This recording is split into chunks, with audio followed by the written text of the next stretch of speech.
now beat Luck 5 times in a row. This one appears to be extra sweet, being the Deflategate rematch. Skip, how much satisfaction will Brady take from this win? More than you? That's a good question, actually. I didn't know that was going to be the question. Yeah, I added. Stephen A., I believe that Tom Brady took a huge amount of satisfaction from what he and his team achieved last night, and he's not going to show you 1 ounce of it. I believe he knew going in it was going to be much tougher than most people thought it was going to be.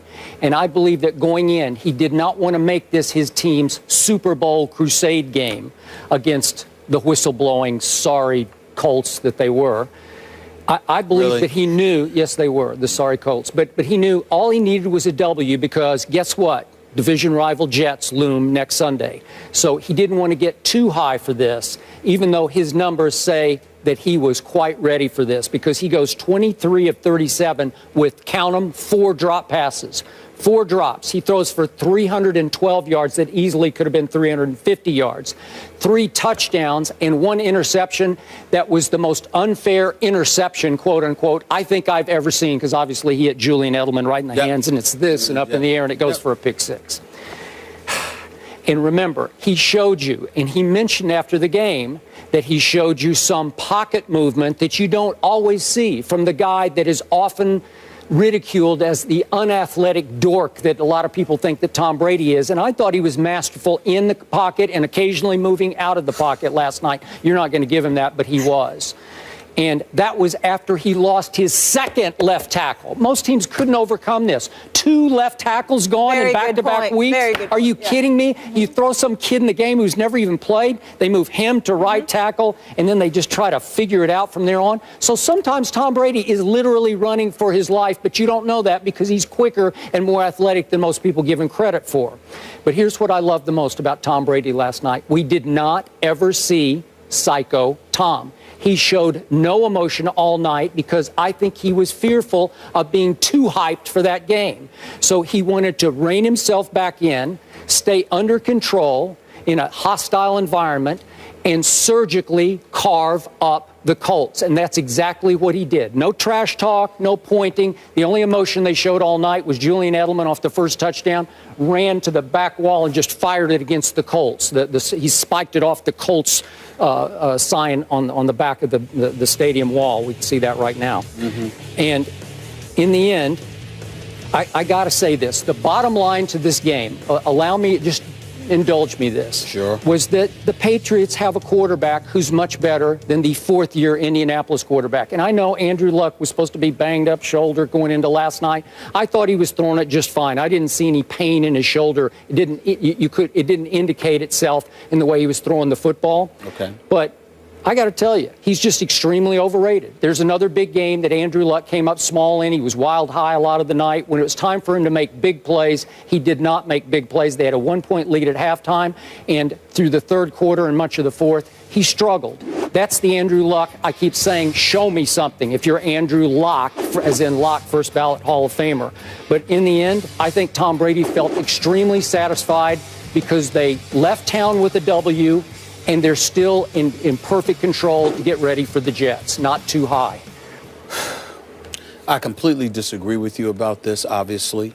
Let me say this. You know, it's really, really interesting. You know, when you're great, Skip, you don't need somebody bloviating about how great you are, where they take every little minute thing and blow it up to astronomical proportions. Tom Brady moved around in the pocket. He was brilliant. Oh, stop. Did you watch? Yes, I watched the whole game. Well, then you must have missed those plays. It's not that I missed those plays. It's that they didn't look spectacular. They looked like Tom Brady. So we all recognize, and he's universally recognized as arguably the best quarterback in football. Although I say that bad man Aaron Rodgers is better, it doesn't negate the fact that that's the only debate that exists. There's no other quarterback that is mentioned in the same breath as Tom Brady in the NFL. So just because somebody a couple of weeks ago, whether it be Bart Scott or anybody before him, that did question the toughness of Tom Brady, isn't a license for Skip Bayless to sit up there and act as if Tom Brady went to get a cup of coffee, he's accomplished something miraculous. Pump the brakes. He's a 4-time Super Bowl champion. I've heard many more than Bart Scott bring that up. Well, they brought up his toughness because that's what they do. But let's be clear about something here. when you play the quarterback position, one would argue you're one of the toughest people there is because you're not hitting. You're standing back there completely vulnerable and to some degree exposed, and you're taking hits without inflicting punishment. So as far as I'm concerned, that would require a level of toughness, which obviously means that any quarterback, even the Jay Cutlers of the world, are tough to sit up there and take some hits. So let's get that out the way. Now we get to Tom Brady and his level of satisfaction or lack thereof. I don't think Tom Brady was satisfied at all. You think that he was incredibly satisfied, but he's not showing it? I don't think he was satisfied at all. I'm going to go along the lines of his daddy. You understand? Tom Brady's father, who talked about how he wanted his son to put up 60. Well, that doesn't mean his son wanted to put up 60. Really? Right? Really? You're going to sit up there with a straight face and say that? You're going to sit up there and say that Tom Brady didn't want to put up 60? Well, I don't know how realistic it was to put up 60. I'm not saying, we're not debating the realistic proportions of it all. What do you want to put up? Of course. You want to put up exactly. 80. Well, that's what his daddy said, all right? So don't refute that. That's obvious. He wanted his son to put up 60. Tom Brady probably wanted to do the same. I think that Tom Brady wanted to annihilate the Indianapolis Colts last night. I think the fact that the game was as competitive as it was a disappointment to Tom Brady. I think that Tom Brady wanted to do to Indy what they did to Buffalo over the first 3 quarters in week 2. I think it was that kind of momentum, of motivation that was internalized. And I think the fact that the game ended up being far more competitive, that the Indianapolis Colts, to their credit, which surprised me, raised up and said, we know y'all are coming for us, and stood up like men for the first time against the Indianapolis Colts. Because let's face reality, they didn't look like men going up against the Indianapolis Colts. I'm sorry, going up against the New England Patriots the previous 4 encounters. But they showed up like men last night and competed and fought. And their coach put them in a bad spot with that ridiculous fake punt call, which we've already debated. I think Tom Brady wanted to annihilate them. I think you could see it in his press conference after the game. You could?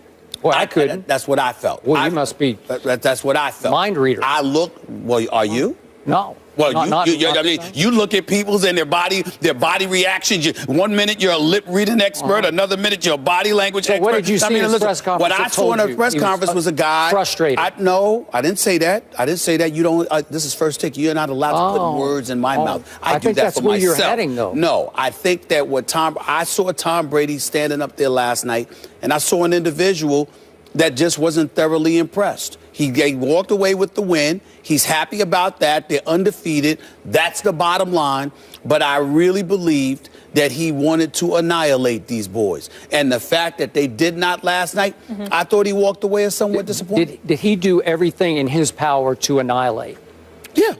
Did he play well enough to annihilate, right? Yeah, I'm saying it's a team effort. But I'm saying he wanted to annihilate. Okay. He wanted a blowout. But he couldn't be upset with his own performance in any way, I didn't say shape, that. or form. I just said, what did I say? Well, I don't know what you said. Well, then I'll be quiet then. Because clearly you don't understand me. I did say on several occasions he wanted a blowout. Yeah. How you don't understand that language is beyond me. I did say a blowout. So how, did I not say that? How frustrated could you be if you played your A game and the score was close? You want to blow somebody out, Skip? You can't understand that? That you want to blow somebody up, that you want to demoralize them, that you want to stick your proverbial foot on their proverbial throats and stomp them into the ground for all the negative publicity they brought your way? The fact that the entire offseason we weren't talking about you as a Super Bowl champion, that instead we were talking about you and Deflategate? You trying to tell me?